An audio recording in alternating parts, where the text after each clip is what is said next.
Wow, say that 5 times fast. Aang offered Appa an apple. Born amidst whispers of destiny and the weight of elemental balance, his journey from carefree youth to reluctant hero is a saga etched in history. From the tranquil halls of the southern air temple to the windswept plains of the earth kingdom, this is the legend of Aang.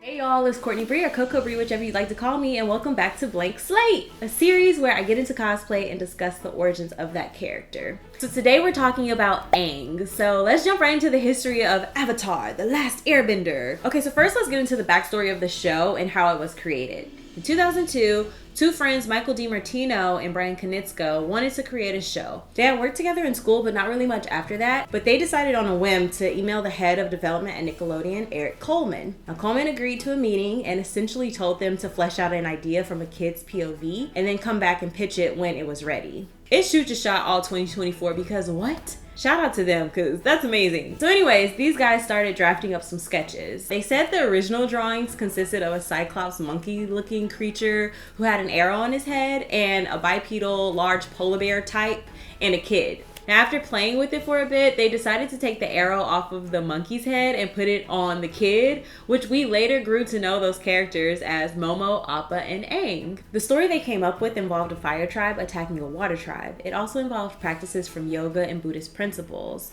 Now, they pitched this initial concept to Eric, and they're selling it, okay? And he sold. He loves it. So he went ahead and greenlit it for a pilot. So the next step was to develop the animation for this pilot. So they head to Korea to work with some animators out there. Now in the docu-short called Avatar Spirits, they interviewed one of the original animators. And he stated that it was actually really hard to animate because the concept was like way more advanced in the animation at that time. It was also stated in that docu-short that they went with the concept of bending because it made fight scenes more appropriate and digestible for kids. So now the pilot's finished and it's ready to go, and it's time to test it on some kids and see if they're gonna like it. Of course it was a hit. So Nickelodeon decides to greenlight it for 13 episodes. They began the filming process, which looked like so much fun. Like they had a real martial artist to demo the movements, make it look more realistic.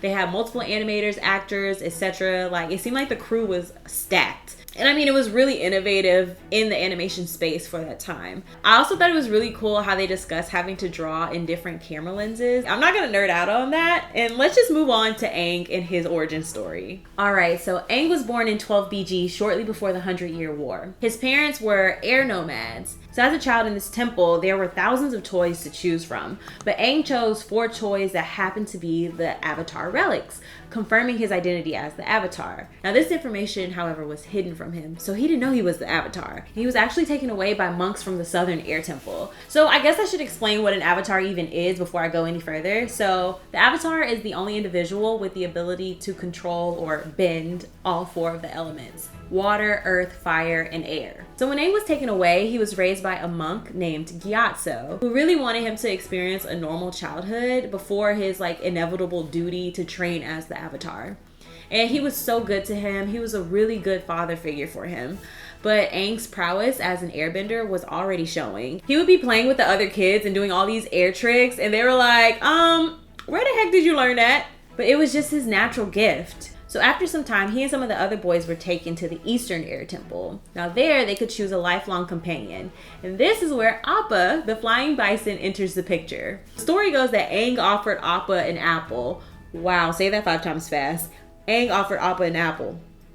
Appa accepted the apple, and thus begins their lifelong deep bond. Okay, so talks of the war were starting, and the monks hadn't told Aang that he was the Avatar yet. And I mean, he's only 12 years old, and traditionally the age of the Avatar is 16. But due to the pressing circumstance of the impending war, they needed to tell him now so that he could start training. So one day the monks called Aang into the temple, and they're talking to him about the day that he chose those 4 toys as a kid. Like, that time that you chose those toys, you're the Avatar. And of course, Aang was hesitant and didn't think anything of it, and honestly, didn't want that responsibility. And he even stated that he felt like it was just a coincidence, but the monks were adamant and explained to him that he chose those toys because they were familiar to him. The Avatar is the only person who would be able to end the war. He would be able to do so by mastering all of the elements. As I said before, Aang already had the natural gift of airbending, so he would have to master the other 3.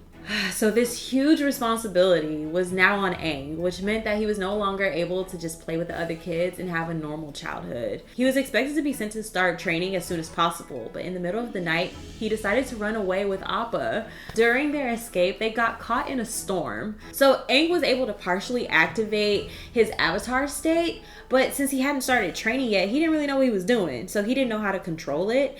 And by partially activating it, it combined air with water and it froze him and Appa in an iceberg. So in this iceberg, he remained alive, just in a different state of consciousness, for 100 years.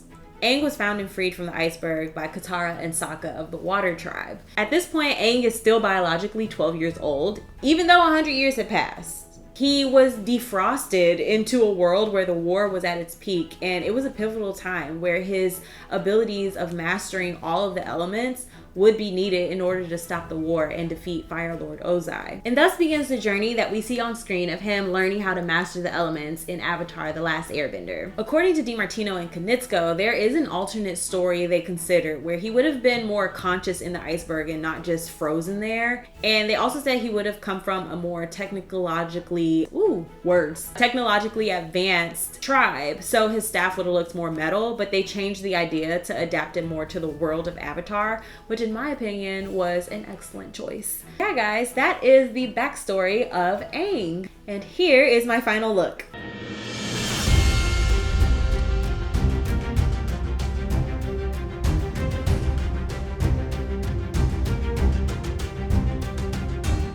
So let me know, are you guys Avatar fans? Are you excited for the new live action series that's coming out? Which at the time of me posting this should have come out either today or yesterday. Sound off in the comments, let me know. I'm personally excited. I'm a little nervous because we all know how the movie went. The trailers look really good, so I'm actually kind of excited to see. And I've also attached a short in the description, which is a compilation of all of the Avatar characters that I've done thus far. I need to do Sokka and Toph. Don't come for me, I already know they're on the list, they're coming.